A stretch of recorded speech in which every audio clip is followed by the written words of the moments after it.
इसी झलक दिखाता हूँ। ये देखिएगा, श्रीमद देवी भागवत सचित्र मोटा टाइप, गीता प्रेस गोरखपुर से प्रकाशित। श्रीमद देवी भागवत सचित्र मोटा टाइप, संपादक हनुमान प्रसाद पोदार, चमनलाल गोस्वामी। प्रकाशक व मुद्रक हैं गीता प्रेस गोरखपुर, गोविंद भवन कार्यालय, कोलकाता का संस्थान। इसका पहला स्कंद पढ़ते हैं और पृष्ठ 28 पर। अब देखना, एक समय नारद जी और व्यास जी का संवाद हुआ। नारद जी से व्यास जी ने प्रश्न किया तो नारद जी ने उसका उत्तर दिया। नारद जी ने कहा, महाभाग व्यास जी, तुम इस विषय में जो पूछ रहे हो ठीक यही प्रश्न मेरे पिताजी ने भगवान श्री हरि से किया था।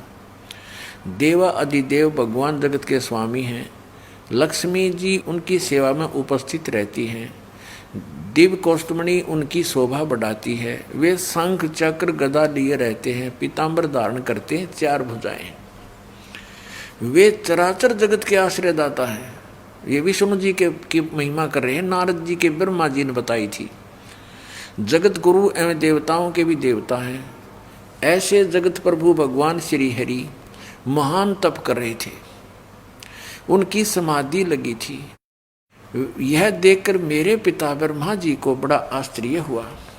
अतः उन्होंने जानने की इच्छा प्रकट की। ब्रह्मा जी ने पूछा, प्रभो, आप देवताओं के अध्यक्ष, जगत के स्वामी और भूत भविष्य एवं वर्तमान सभी जीवों के एकमात्र शासक हैं। भगवान, फिर आप क्यों तपस्या कर रहे हैं और किस देवता की आराधना में ध्यान मग्न हैं? मुझे असीम आश्चर्य तो यह हो रहा है कि आप देवेश्वर एवं सारे संसार के शासक होते हुए भी समाधि लगाए बैठे हैं। ये तो है ज्ञान श्री ब्रह्मा जी का विष्णु जी को सर्वेश्वर बता रहा है।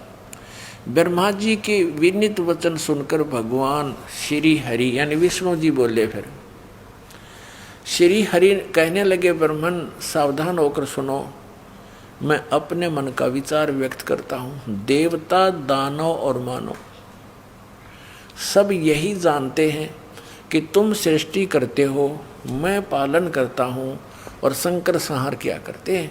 किंतु फिर भी वेद के पारगामी पुरुष अपनी युक्ति से यह सिद्ध करते हैं कि रचने, पालने और संहार करने की यह योग्यता जो हमें मिली है, इसकी अधिष्ठात्री शक्ति देवी है, दुर्गा है।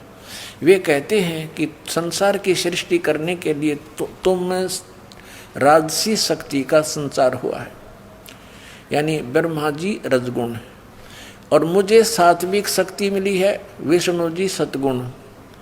रुद्र में तामसी शक्ति का आविर्भाव हुआ है, यानी शिव जी ये तमोगुण। उस शक्ति के अभाव में तुम इस संसार की सृष्टि नहीं कर सकते, मैं पालन करने में सफल नहीं हो सकता और रुद्र से संहार कार्य भी नहीं हो सकता। हम सभी उस शक्ति के सहारे ही अपने कार्य में सदा सफल होते आए हैं। सुवर्त प्रत्यक्ष और परोक्ष दोनों उदाहरण मैं तुम्हारे सामने रखता हूँ, सुनो। यह निश्चित है कि उस शक्ति के अधीन होकर ही मैं इस शेष नाग की सैया पर सोता और सृष्टि करने का अवसर आते ही जग जाता हूँ। मैं सदा तप करने में लगा रहता हूँ और उस शक्ति के शासन से कभी मुक्त नहीं रह सकता। कभी अवसर मिला तो लक्ष्मी के साथ सुखपूर्वक समय बिताने का सौभाग्य प्राप्त होता है। मैं कभी तो दानों के साथ युद्ध करता रहता हूँ। अखिल जगत को भय पहुँचाने वाले दैत्यों के विकराल शरीरों को शांत करना मेरा परम कर्तव्य हो जाता है। और देखो, यहाँ कमाल कर दिया, अपने आध्यात्मिक नॉलेज में तोड़ पाड़ दिया। श्री विष्णु जी कह रहे हैं कि मुझे सब प्रकार से शक्ति यानी दुर्गा प्रकृति देवी के अधीन होकर रहना पड़ता है। उन्हीं भगवती शक्ति का मैं निरंतर ध्यान किया करता हूँ। ब्रह्मा जी मेरी जानकारी में, मेरे आध्यात्मिक ज्ञान में स्पिरिचुअल नॉलेज के आधार से विष्णु जी कह रहे हैं, ब्रह्मा जी मेरी जानकारी में इन भगवती शक्ति से बढ़कर दूसरे कोई देवता नहीं। अब आ गया अंत श्री ब्रह्मा और श्री विष्णु जी के अध्यात्म ज्ञान का।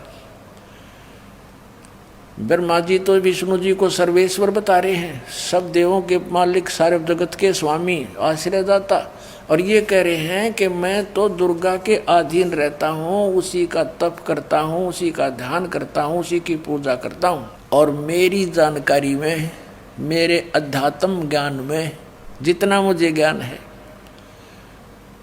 इस दुर्गा से ऊपर कोई भगवान नहीं। ये आ गया अंत श्री विष्णु जी के अध्यात्म ज्ञान का। अब श्री दुर्गा जी क्या कहती है, देवी जी क्या कहती हैं, हिमालय राजा को अपना अध्यात्म ज्ञान बताते समय देखिएगा।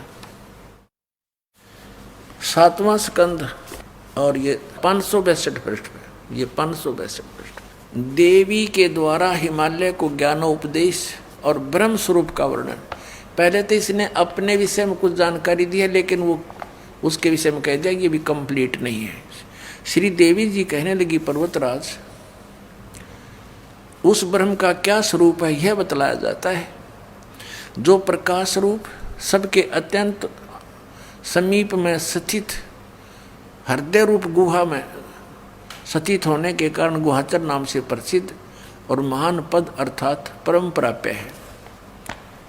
वह समस्त प्रजा के ज्ञान से परे है, अर्थात किसी की बुद्धि में आने वाला नहीं है। यह तुम जानो, जो परम प्रकाश रूप है, जो सूक्ष्म से भी अत्यंत सूक्ष्म है, जिसमें संपूर्ण लोक और उन लोकों में निवास करने वाले प्राणी स्थित हैं, वही यह अक्षर ब्रह्म है, और वही सबके प्राण है, वही सबकी वाणी है, और वही सबके मन है।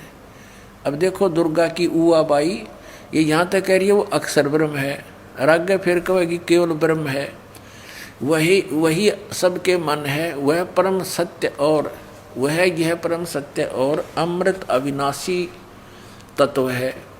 सौम्य इसको हम अविनाशी बता रही है ब्रह्म को, दुर्गा अक्षर ब्रह्म कहती है। उस वेदने योग्य लक्ष्य का तुम वेदन करो, मन लगाकर उसमें तन्मय हो जाओ। सौम्य उपनिषद में कथित महान अस्त्र रूप धनुष को लेकर उपासना द्वारा तीक्ष्ण किया हुआ बाण संधान करो, और फिर भावानुगत चित्त के द्वारा उस बाण को खींचकर उस अक्षर रूप ब्रह्म को, अक्षर ब्रह्म समझो, ही लक्ष्य बनाकर वेदन करो। उसका मंत्र क्या बता रही है अक्षर ब्रह्म का, ओम। प्रणव माने ओम, धनुष है, जीवात्मा जाप करे और ब्रह्म को उद्देश्य रखे। ब्रह्म पाने का उद्देश्य देख, यहाँ तो अक्षर ब्रह्म और फिर यहाँ ब्रह्म, ओम उसका नाम है ब्रह्म का। अब दुर्गा जी के ज्ञान का भी अंत देख लो आप, कहीं तक बोल रही है उसको अक्षर ब्रह्म है वो, और फिर कहते उसका मंत्र ओम है, और ब्रह्म को लक्ष्य बनाओ और जीव आत्मा जाप करें। आगे देखो, उस एकमात्र परमात्मा को ही जाने, दूसरी सब बातों को छोड़ दे। यहाँ दुर्गा जी ने अपनी साधना को भी रिजेक्ट कर दिया कि केवल उस एक ब्रह्म को ही जाने, यही अमृत रूप परमात्मा के पास पहुंचाने वाला पुल है। यहाँ देखो, इस आत्मा का ओम के जप के साथ ध्यान करो, इससे अज्ञान में अंधकार से सर्वथा परे और संसार समुद्र से उस पार जो ब्रह्म है उसको पा जाओगे, तुम्हारा कल्याण हो। ब्रह्म ओम, ओम ब्रह्म का जाप है, और इसी ब्रह्म को ये कभी तो अक्षर ब्रह्म कह रही है, यहाँ भी अक्षर ब्रह्म कहा है। तो इसे सिद्ध है कि ये कितनी विद्वान है, और इसने कहा कि इस ब्रह्म की पूजा करो और सबकी पूजा छोड़ दो। और वो ब्रह्म कहाँ रहता है, उसका ओम नाम है, वह यह सबका आत्मा ब्रह्म ब्रह्मलोक रूप दिव्य आकाश में स्थित है। ये ब्रह्म ब्रह्मलोक में रहता है अपने आत्माओं। यही यजुर्वेद अध्याय नंबर 40 के मंत्र नंबर 17 में स्पष्ट है। वेद ज्ञान दाता ये ब्रह्म है। ये कहता है कि मैं ऊपर अंतरिक्ष में ब्रह्मलोक में रहता हूँ, स्वर्ग में रहता हूँ, और वो परमात्मा तो प्रोक्ष है, वो तो गुप्त है, उसकी जानकारी हमें नहीं है। वो तत्वदर्शी संतों से पूछो। यजुर्वेद अध्याय नंबर 40 के मंत्र 10 से लेकर 13 में तत्वदर्शी संतों की पहचान भी बताई है, और उन्हीं से जानने के लिए कहा है पूर्ण कंप्लीट स्पिरिचुअल नॉलेज को, यानी पूर्ण अध्यात्म ज्ञान को उन तत्वदर्शी संतों से ही पूछो। अब आपने देख लिया, दास ने